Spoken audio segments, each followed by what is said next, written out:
स्वागत है आप सभी का नई वीडियो में। मेरा नाम आरुषि है। ये कहानी मेरी बेटी अदिति और उसकी ज़िंदगी पर है। मैं बिजनौर के एक छोटे से कस्बे की रहने वाली हूँ। जब मैं विधवा हुई तो मेरे माँ बाप ने मेरी दूसरी शादी कर दी। एक ऐसे व्यक्ति से कर दी जिसका पहले से ही एक बेटा था और मेरे पास भी एक बेटी थी। अब मेरा बेटा और बेटी एक ही कमरे में सोते थे, मगर सुबह उठते ही मेरी बेटी बेड की चादर हर रोज़ चेंज कर देती, फिर मुझसे छुप छुप कर पुरानी चादर धोती और खुद नहाने चली जाती। कई बार तो मेरी बेटी बेहोश भी हो जाया करती थी। वो दिन ब दिन बहुत कमज़ोर होती जा रही थी। एक दिन सुबह उठकर मैं जल्दी से बेटी के कमरे में चली गई, मगर आगे का माहौल देखकर मैं शर्म से पानी पानी हो गई। दिल से एक यही बात निकली कि भगवान ऐसा मंजर कभी किसी माँ को ना दिखाए, क्योंकि वहाँ मेरी बेटी और बेटा। मैं शादी के 2 साल बाद ही विधवा हो गई थी। उस वक्त मेरी उम्र 18 साल थी, क्योंकि मेरे माँ बाप ने मेरी शादी 16 साल की उम्र में ही कर दी थी। मैं अपने माँ बाप की इकलौती बेटी थी, मगर मुझे ऐसा लगता था मैं उन पर एक बहुत बड़ा बोझ हूँ, मानो जैसे कि मैं उनकी बेटी ही नहीं थी। मेरे पैदा होने के बाद ही मेरी माँ कोई खुशी नहीं देख पाई थी और मेरे पिता, उनको तो बेटे की बहुत चाहत थी, इसलिए वो मुझे नापसंद करते थे और हमेशा ही मुझसे अलग रहते थे। मुझे दिल से प्यार नहीं करते थे। वो मुझे अपना मानते भी नहीं थे और मुझ पर बहुत गुस्सा करते थे। कुछ खानदानी कारणों की वजह से मेरे पिता दूसरी शादी भी नहीं कर सके। बस इसी कारण वह मुझसे बहुत नफरत करते थे। हर वक्त मुझसे सख्ती से ही बात करते थे और इसी वजह से उन्होंने मेरी शादी भी जल्द ही करवा दी थी। मेरा पति सरकारी स्कूल में एक शिक्षक था। हमारी एक 3 साल की बेटी भी थी, मगर एक दिन विद्यालय से आते हुए रास्ते में उनका एक्सीडेंट हो गया और मौके पर ही उनकी मृत्यु हो गई। वो भी मेरा साथ छोड़ गए। वो दिन मेरे लिए किसी कयामत से कम नहीं था। मुझ पर तो परेशानियों के पहाड़ ही टूट पड़े थे। कुछ दिन गुजरने के बाद मेरे सास ससुर ने भी मुझे मेरे माँ बाप के घर भेज दिया। शायद उन पर भी मैं बोझ ही थी। वो भी मुझे अच्छा नहीं समझते थे। उनके ख्याल से मैं मनहूस औरत थी। मैंने ही जैसे उनके बेटे को मार दिया हो। फिर मैं चुपचाप अपने माँ बाप के साथ उनके घर आ गई। मेरे माँ बाप भी मुझे बोझ ही समझते थे। मैं अपनी बेटी को सीने से लगाकर अकेले अकेले बहुत रोती थी। फिर कुछ दिन बाद मेरे माँ बाप ने मेरी दूसरी शादी कर दी, एक ऐसे व्यक्ति से जिसका पहले से ही एक बेटा था और मेरे पास भी एक बेटी थी। हम दोनों एक जैसे थे, इसलिए हमारी शादी हो गई, वरना मेरे तो अच्छे रिश्ते भी नहीं आते थे। उसका बेटा मेरी बेटी से 1 साल छोटा था। उसके बेटे का नाम अभिषेक था और मेरी बेटी का नाम अदिति था। हम लोग साथ ही रहने लगे और वक्त इसी तरह गुजरने लगा। देखते ही देखते अदिति 16 साल की हो गई और अभिषेक 15 साल का हो गया। जब अभिषेक के पिता का देहांत हो गया, वो भी इस दुनिया से चले गए। मतलब मेरे दूसरे पति भी हमेशा हमेशा के लिए हमें छोड़कर चले गए। उनकी हमेशा ही तबीयत खराब रहती थी। उन्हें तरह तरह की बीमारियों ने घेर रखा था, लेकिन उनकी बीमारियों के साथ जैसे तैसे गुजर बसर हो रहा था। उनके जाने के बाद मानो जैसे घर की रौनक ही उड़ गई हो। हमारा अपना मकान था, इसलिए किराए की चिंता नहीं होती थी और मेरे घर में ही एक किराना की छोटी सी दुकान थी। एक दिन जब हम सब लोग सो रहे थे, फिर अचानक ही बहुत ज़ोर से आवाज़ आई। मेरा तो दिल बैठ गया। मैं बहुत घबरा गई थी और डर भी गई थी। मैंने देखा कि ये आवाज़ तो अभिषेक के कमरे से आई है। मैं उसके कमरे की तरफ दौड़ी तो मैं देखते ही हैरान रह गई। कमरे की छत गिर गई थी। ये देखकर मैं घबरा गई। मुझे डर था कि कहीं अभिषेक तो इस छत के नीचे नहीं दब गया। जब मैं करीब गई और मैंने जाकर देखा तो अभिषेक वहाँ नहीं था। वो बाथरूम जाने के लिए उठा होगा, इसी वजह से उसकी जान बच गई, क्योंकि उसके कमरे की छत गिर गई थी। मैंने ईश्वर से धन्यवाद किया कि ये तो अच्छा हुआ कि अभिषेक को कोई चोट नहीं आई। अगर उसको कुछ हो जाता तो मैं उसके स्वर्गवासी पिता को क्या मुंह दिखाती। लेकिन अब हमारे पास इतने पैसे नहीं थे कि हम उस छत को दोबारा डलवा सकते। कमरे का तो कबाड़ा ही बन गया था। सारी छत गिर चुकी थी और हमने उसको उसके हाल पर ही छोड़ दिया। उसके बाद मैंने अपने लिए अपना बिस्तर रसोई में ही डाल दिया और कमरे में दोनों बच्चों को सोने के लिए कहा, क्योंकि बाहर तो बहुत ज़्यादा सर्दी थी और बाहर कोई सो भी नहीं सकता था और कमरे में एक बेड और एक चारपाई ही थी। 2 लोग भी बहुत मुश्किल से सो पाते थे। अब वो दोनों एक ही कमरे में सोते थे। मजबूरी थी, क्या कर सकते थे। एक कमरे में तो दुकान थी और मेरे पति ने घर में 3 ही तो कमरे बनवाए थे। यूँ तो हम 3 लोगों के हिसाब से कमरे ठीक थे, लेकिन एक कमरा दुकान के लिए भी तो ज़रूरी था। अब मजबूरी थी, क्या कर सकते थे, गुजारा तो करना ही था। एक दिन मेरा बेटा बेटी के कमरे में सोया तो सुबह सुबह कुछ ऐसा हुआ कि मैं चकित रह गई। अभिषेक तो सवेरे उठकर नाश्ता करने भी बैठ गया था, जबकि अदिति अभी तक सो रही थी। वो तो इतनी देर तक नहीं सोती थी, लेकिन आज वो इतनी देर तक क्यों सो रही थी। उसकी आदत थी कि वो सुबह जल्दी उठ जाया करती थी। मैंने उसको आवाज़ भी दी तो वो उठ नहीं रही थी। थोड़ी देर के बाद मैंने उसके कमरे में जाकर उसको देखा तो पता चला कि वो बेहोश हो चुकी थी। मैं बुरी तरह से घबरा गई थी कि उसको क्या हो गया।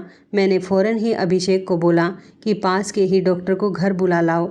डॉक्टर घर पर आया तो डॉक्टर ने कहा कि ये बेहोश हो गई है, लड़की काफ़ी कमज़ोर है, खून की भी कमी है, कोई भारी काम इससे मत करवाना, बस आराम ही करवाना, फल और अच्छा खाना वगैरह खिलाइए, ठीक हो जाएगी। जब अदिति को होश आया तो मैं उसके पास गई और मैंने उससे पूछा कि तुम्हें क्या हो गया था। तो वो कहने लगी कि बस ऐसे ही बैठे बैठे मुझे चक्कर आने लगे थे और मैं बेहोश हो गई थी। मैंने अपनी बेटी को कहा कि तुम आराम करो, मैं तुम्हारे लिए नाश्ता बना कर लाती हूँ। जब मैं नाश्ता लेकर आई और मैंने आकर देखा वो अपने कमरे में नहीं थी और कमरे के बिस्तर पर चादर भी नहीं थी। मैंने बाहर जाकर उसको देखा तो वो उसी चादर को बैठकर धो रही थी। मैंने उससे पूछा, तुम ये चादर क्यों धो रही हो, तुम्हारी तो तबीयत ठीक नहीं है, डॉक्टर ने तुम्हें आराम करने के लिए कहा है। मैं उस पर बहुत चिल्लाई और कहा कि यहाँ से उठो, अपने कमरे में जाओ और नाश्ता करो, कुछ खाओगी पियोगी तो ठीक हो जाओगी। उसने कहा, नहीं नहीं, मुझे ये चादर ज़रूर धोनी है, बिस्तर पर बिछाने के लिए हमारे घर में एक ही तो चादर है। मैंने कहा कि अचानक से ये चादर धोने का भूत तुम्हारे सर पर क्यों सवार हो गया है। इतनी तो चादर गंदी नहीं थी जो तुम उसको धोने के लिए बैठ गई। छोड़ दो इसे, मैं खुद इस चादर को धो दूंगी, उठो यहाँ से। उसने मेरी बात नहीं मानी और चादर को छत पर सुखाने के लिए चली गई। उसके बाद ही उसने नाश्ता किया। फिर थोड़ी देर के लिए वह सो गई और अभिषेक भी काम पर जा चुका था। उसको सिर्फ मैंने हाई स्कूल तक ही पढ़ाई करवाई थी और वो एक कपड़े की दुकान पर काम करता था। वो बहुत ही मेहनती था। घर वाली दुकान तो मैं खुद ही चला लिया करती थी। वैसे भी उस दुकान में ज़्यादातर बच्चे ही आते थे। दिन इसी तरह से गुजर गया। उस दिन अभिषेक ने मुझसे कहा, आज मैं खाना खाकर आया हूँ। वो देर से आया था और अदिति भी पहले से ही कमरे में सो चुकी थी। वो भी जाकर कमरे में सो गया। मैंने भी रसोई में अपनी चारपाई डाल रखी थी। जगह बदलने की वजह से मुझे नींद नहीं आ रही थी। मैं अपने पति को याद ही कर रही थी। दूसरा पति मेरा बहुत अच्छा था, मेरा बहुत ख्याल रखता था। उसने कभी भी मुझे पहली शादी का ताना नहीं दिया था और मेरी बेटी को वो हमेशा अपनी ही बेटी समझता था। और मैंने भी अभिषेक को कभी नहीं बताया था कि वह मेरा सौतेला बेटा है। उसने भी मुझसे अपने हिस्से का प्यार ले लिया था। वो मुझे सगी माँ से भी ज़्यादा प्यार करता था और मेरा कहना भी मानता था। वो उस घर में अकेला ही मर्द था। वो हमारा इकलौता ही सहारा था, वरना हम दोनों कहाँ जाती। काम भी अच्छे तरीके से कर रहा था। मैंने उससे कहा भी था कि वो आगे की पढ़ाई प्राइवेट कर ले, क्योंकि अगर उसके पास कोई अच्छी डिग्री होगी तो नौकरी भी अच्छी मिल जाएगी। वो मेरी बात मान लेता था। सुबह सुबह फिर से कुछ ऐसा हुआ कि मैं हैरान रह गई। अदिति फिर से बेहोश हो चुकी थी और इस बार तो उसकी शक्ल देखकर लग रहा था जैसे उसके जिस्म का सारा खून ही खींच लिया गया हो। वो बिल्कुल पीली पड़ गई थी।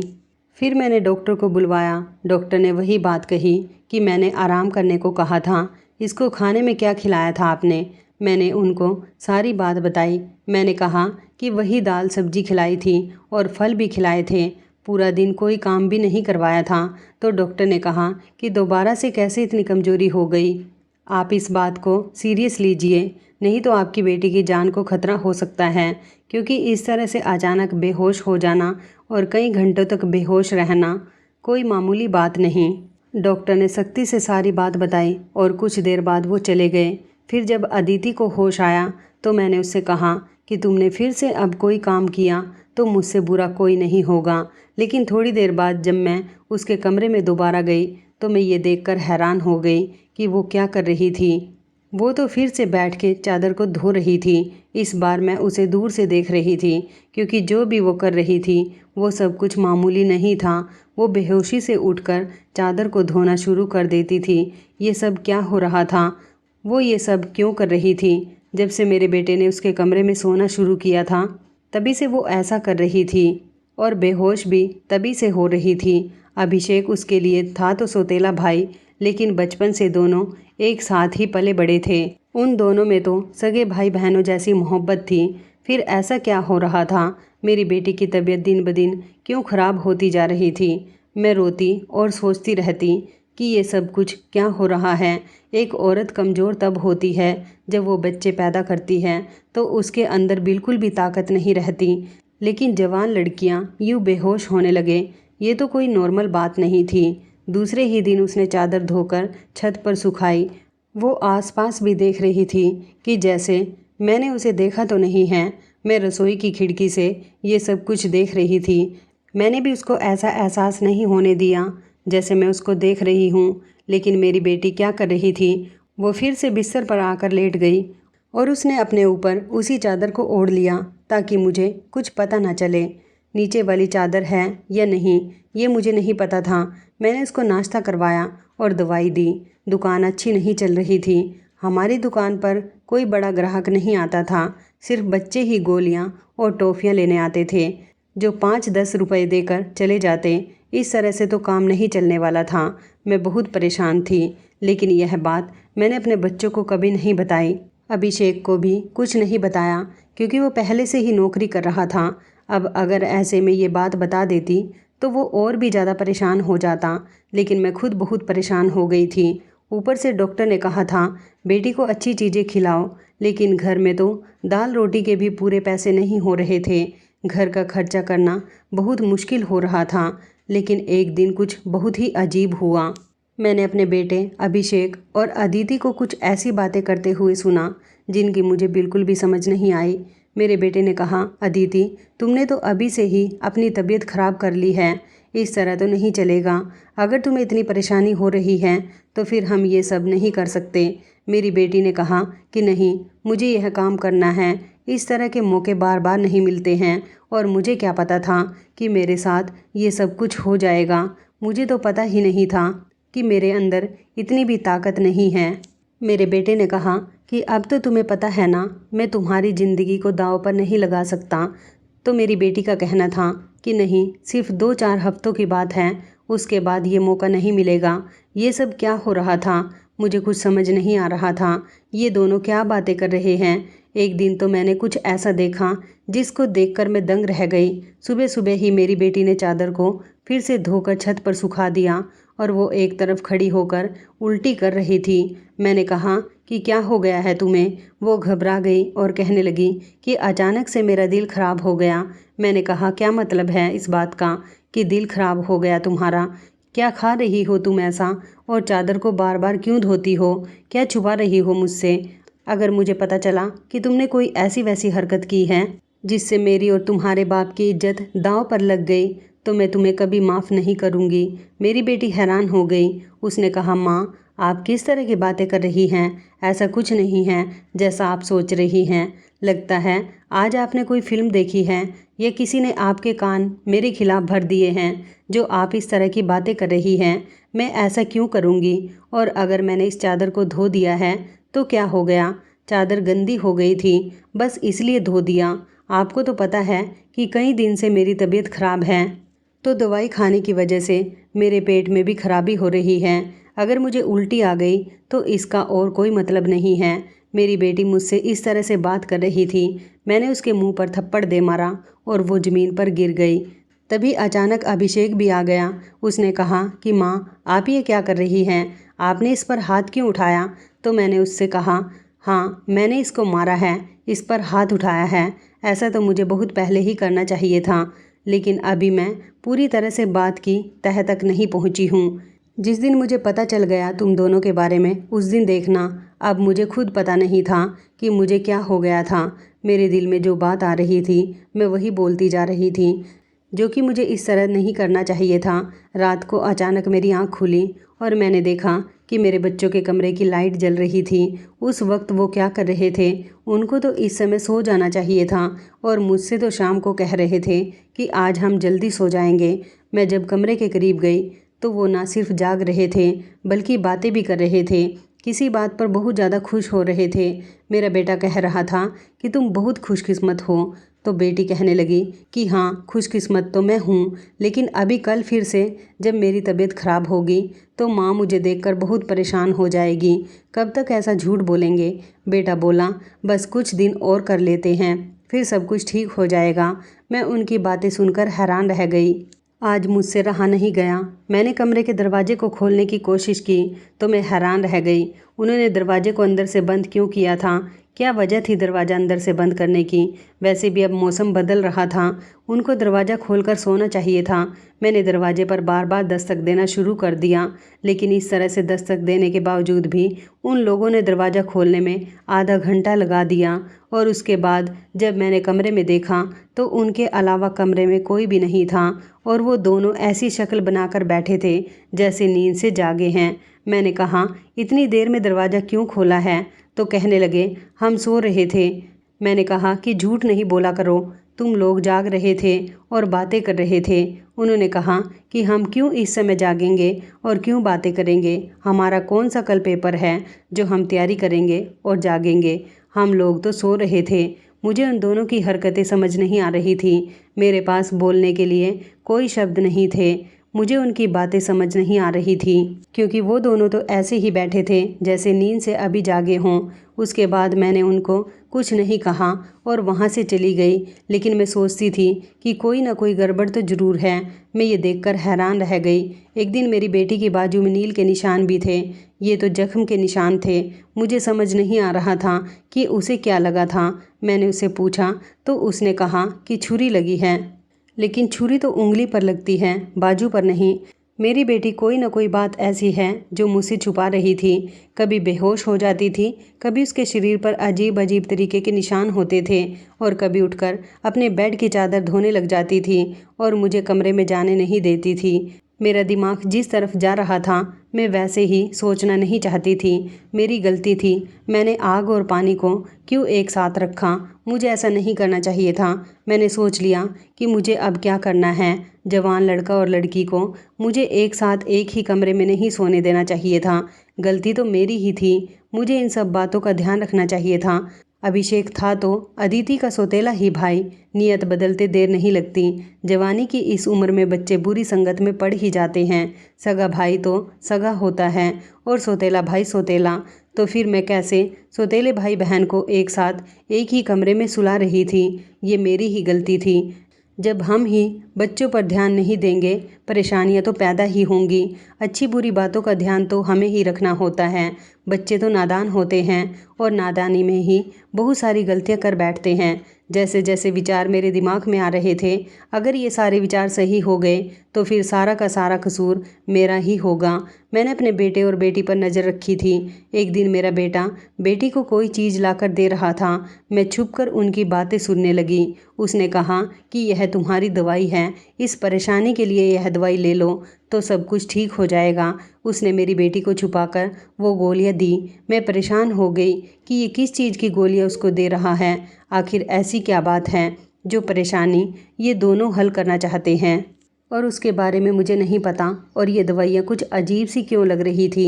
मेरी बेटी ने भी वो दवाइयाँ फ़ौरन से पकड़ ली और उनको अपने दुपट्टे के पल्लू में छुपा लिया। बेटे ने कहा कि रात को सोने से पहले खा लेना तो फिर अगले दिन तुम बेहोश बिल्कुल भी नहीं होगी।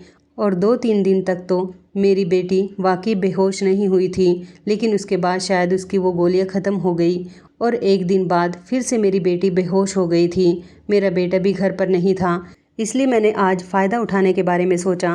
मैंने वो चादर बहुत ही होशियारी से बेटी के नीचे से खींच ली और उसको तरीके से तय करके अपने कमरे में ले आई। मुझे खोलकर देखना था कि इस पर ऐसा क्या लगा होता था जिसकी वजह से मेरी बेटी सुबह उठते ही उसे धोना शुरू कर देती थी और यहाँ तक कि अपनी बीमारी का भी ख्याल नहीं करती। जब मैंने चादर को खोलकर देखा तो पहले तो मुझे कुछ नज़र नहीं आया, लेकिन जब मैंने ध्यान से देखा तो ये देखकर मैं हैरान रह गई कि उस चादर पर सफ़ेद सफ़ेद बाल थे और पूरी चादर बालों से भरी हुई थी। मुझे समझ नहीं आई ये किस चीज़ के बाल हैं, क्योंकि यह बाल बिल्कुल सफ़ेद और छोटे छोटे बाल थे। मैं हैरान हो गई, लेकिन मुझे यह बात समझ नहीं आई। मैं सोचती रही कि ये सब कुछ क्या हो रहा है।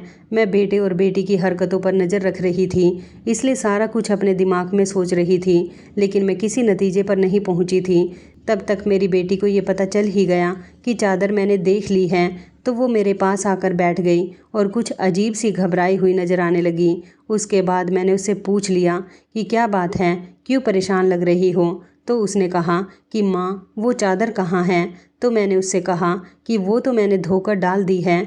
ये कहकर वो मेरे पास से जाने लगी, तो मैंने उसका हाथ पकड़कर उसे रोक लिया और मैंने कहा कि मैं सब कुछ देख चुकी हूँ। उस चादर पर जो भी लगा हुआ था, मुझे बता दो। ये सब कुछ किया है तो मुझसे इतने दिनों से क्या छुपा रही हो। मैं बहुत परेशान हो गई हूँ, मेरे दिमाग में बहुत बुरे बुरे विचार आ रहे हैं। वो मेरे पास बैठ गई और फिर मेरी बेटी ने मुझे ऐसी बात बताई कि मेरे कदमों तले से ज़मीन निकल गई। मेरी बेटी ने मुझे बताया कि माँ, जैसा आप समझ रही हैं वैसा बिल्कुल भी नहीं है। दरअसल हमने देख लिया था कि इस घर के हालात अच्छे नहीं चल रहे, घर की दुकान भी नहीं चल रही थी और भैया भी कुछ खास पैसे नहीं कमा रहे थे, लेकिन हमें ऐसा कोई काम नहीं मिल रहा था जो हम लोग कर पाते। फिर भैया के एक दोस्त ने उसको एक काम दिया। दरअसल उसने कुछ बहुत ही नस्ली किस्म की बिल्ली के बच्चे रखे हुए थे जो कि 3 से 4 की तादाद में थे, लेकिन उनको संभालना उसके बस से बाहर था। इसलिए उसने हमें उन बच्चों को संभालने का काम दिया और उस काम के बहुत सारे पैसे दिए। दरअसल भैया भी पूरा दिन वहीं होते थे, लेकिन रात में भाई को आराम भी करना होता था, इसलिए उन बिल्ली के बच्चों को कमरे में ले आते थे और मैं उनको संभाल लेती थी। उन्हीं के बाल सुबह चादर पर लगे हुए होते थे, जिसको मैं सुबह को धो देती थी, क्योंकि हमें पता था कि आपको इस तरह की चीज़ें अच्छी नहीं लगती और हम आपको ये सब कुछ बताना भी नहीं चाहते थे। हम ये सब काम कर रहे हैं और मुझे बाद में पता चला कि मुझे बिल्ली के बच्चों से एलर्जी हो जाती है, जिसकी वजह से मैं सुबह को बेहोश हो जाती थी। भैया ने मुझे वो दवाइयाँ ला कर दी थी, वो भी इसी चीज़ की थी ताकि मेरी एलर्जी कम हो जाए। माँ, भैया का वो दोस्त बहुत अमीर हैं और वो इस काम के हमें बहुत ज़्यादा पैसे भी दे रहा था। वो हमें एक दिन के 1000 रुपये दे रहा था और आज उन बच्चों का हमारे घर में आखिरी दिन था, क्योंकि अब वो उन्हें लेकर दूसरे शहर चला गया है और हमने इतने पैसे कमा लिए हैं कि हम उस कमरे की छत भी डलवा सकते हैं और घर का कुछ राशन भी ला सकते हैं। हमें पता है कि आपको पालतू जानवर पसंद नहीं हैं, इसलिए हमने आपको ये बात नहीं बताई थी, लेकिन आपने तो ना जाने हमारे बारे में क्या क्या सोच लिया, हम पर इतना शक किया। आपने हमारे बारे में जो बातें की वो हमारे दिल में तीर की तरह जाकर लगती थी। मैं जानती हूँ कि वह मेरा सौतेला भाई है, लेकिन वह मेरे सगे भाइयों से भी बढ़कर है। उसने हर बार सिर्फ हमारे बारे में ही सोचा है, जबकि देखा जाए तो हम उसके क्या लगते हैं। उसका पिता तो इस दुनिया से जा चुका है और उसके अपने रिश्तेदार भी तो हैं जो कि हमसे बहुत ज़्यादा अमीर हैं। वो उनके साथ जाकर भी तो रह सकता है, लेकिन वो फिर भी हमारे साथ रहता है क्योंकि वह हमें कभी अकेला नहीं छोड़ना चाहता। उसने हमेशा मुझे अपनी सगी बहन ही माना है। उसने कभी मुझसे कोई गलत बात नहीं की और वो हमारा साथ भी देता है, हमारे लिए बहुत कुछ करता है। पूरा दिन वो काम करता था, रात को मैं उसकी मदद करती थी। वो कहता था कि वो रात में भी ये सब कुछ कर लेगा। दिन भर तो वो बेचारा मेहनत करता था, इसलिए मैंने उससे कहा कि रात को तुम आराम किया करो, बच्चों को मैं देख लूँगी। इसलिए मैं उसकी मदद कर रही थी। मुझे ये सुनकर बहुत ही ज़्यादा अफसोस हुआ और मुझे खुद पर बहुत गुस्सा भी आ रहा था। मैंने अपने बच्चों के बारे में क्या क्या सोचा। मैं अपने बच्चों के बारे में जितना गलत सोच रही थी, मेरे बच्चे उससे भी कई गुना ज़्यादा अच्छे हैं। इतनी गलत बातें मैंने उनके बारे में सोची जितनी मुझे सोचनी भी नहीं चाहिए थी। हमने ये बात अभिषेक को नहीं बताई, अदिति ने भी उसको कुछ नहीं बताया कि मुझे सारी बात का पता चल गया, क्योंकि अब ये काम वैसे ही ख़त्म हो गया था और मैं उसकी नज़रों में और ज़्यादा गिरना नहीं चाहती थी। कुछ दिन बाद अभिषेक ने उस कमरे की छत डलवा दी और अब हमारे घर का कमरा भी ठीक हो गया था। धीरे धीरे हमने बहुत मेहनत की। मेरी बेटी ने भी घर में बच्चों को ट्यूशन पढ़ाना शुरू कर दिया था। हमारे हालात पहले से बेहतर होने लगे। धीरे धीरे इतने बेहतर हो गए कि हमारे घर में कोई तंगी नहीं रही। मेरे साथ ज़िंदगी ने बहुत बुरा किया था, लेकिन अच्छा ये किया कि मुझे बहुत ज़्यादा नेक और अच्छे बच्चे दिए, चाहे वो मेरे अपने थे या पराए। ईश्वर की कृपा से मेरे दोनों बच्चे बहुत ही मेहनती हैं और इस बात को समझते हैं कि अभी उनकी मेहनत के दिन हैं। हाथ पर हाथ रखकर नहीं बैठ सकते, क्योंकि उनके सिर पर पिता का साया नहीं था और मैं भी कुछ खास कर नहीं सकती थी। इस बात का उनको एहसास था और यह एक बहुत बड़ी बात है। ईश्वर की कृपा है कि अब सब कुछ ठीक हो गया। ऊपर वाले का लाख लाख शुक्र हुआ। जैसा मैं सोच रही थी वैसा कुछ नहीं हुआ, लेकिन ऐसा हो भी सकता था। अगर ऐसा होता तो मैं कहाँ जाती। बस आखिर में मैं इतना कहना चाहूँगी, जो ऊपर वाला चाहता है होता वही है। मेरे बच्चे बहुत समझदार हैं और उनके दिल में कोई ऐसी बात नहीं है, लेकिन फिर भी मैं ऐसी माँओं को नसीहत करूँगी, बच्चों के साथ के इस मामले में थोड़ी एहतियात ज़रूर करें और वो गलती ना करें जो मैंने अपने बच्चों के साथ की है। मुझे दोनों को एक कमरे में नहीं रखना चाहिए था, क्योंकि जो ना हुआ और वो हो भी सकता था, और अगर वो हो जाता तो सब कुछ ख़त्म हो जाता। मेरे बच्चे तो समझदार थे, शायद मेरे साथ इसलिए ऐसा नहीं हुआ। अपने बच्चों का ध्यान रखें, उनकी ज़िंदगी पर भी ध्यान रखें और वो कब क्या कर रहे हैं इस बारे में पूरी जानकारी रखें, और बच्चों पर प्यार करने के साथ साथ थोड़ी सख्ती भी रखें, और वो क्या गलती कर रहे हैं क्या नहीं, इन सब बातों के बारे में उनसे जानकारी लेते रहें। और इस बात का ध्यान रखें, जब बच्चे जवान हो जाएं तो उनका बिस्तर अलग कर देना चाहिए। आपसे भी यही सब कहूँगी, अपने बच्चों का ध्यान रखें। तो इस कहानी के बारे में आपकी क्या राय है, कमेंट करके ज़रूर बताइएगा। दोस्तों, आपको हमारी ये कहानी कैसी लगी, आप हमें कमेंट बॉक्स में ज़रूर बताएं। यदि आपके पास भी ऐसी कोई प्यारी सी कहानी है या फिर ऐसी कोई कहानी जिससे कुछ शिक्षा मिले, तो आप हमारे साथ उसको ज़रूर शेयर करें। दोस्तों, यदि आपको हमारी ये वीडियो अच्छी लगे तो आप हमारी इस वीडियो को लाइक शेयर ज़रूर करें, और ऐसी ही दिल को छू लेने वाली प्रेरणादायक कहानियाँ सुनने के लिए हमारे चैनल को भी सब्सक्राइब करें। यदि आप हमें फेसबुक पर देख रहे हैं तो आप हमारे फेसबुक पेज को लाइक और फॉलो ज़रूर करें। तो दोस्तों, फिर मिलते हैं ऐसी ही ज़बरदस्त कहानी या टिप्स के साथ नई वीडियो में। तब तक के लिए धन्यवाद। आप सभी अपना ख्याल रखना। आपका दिन शुभ व मंगलमय हो।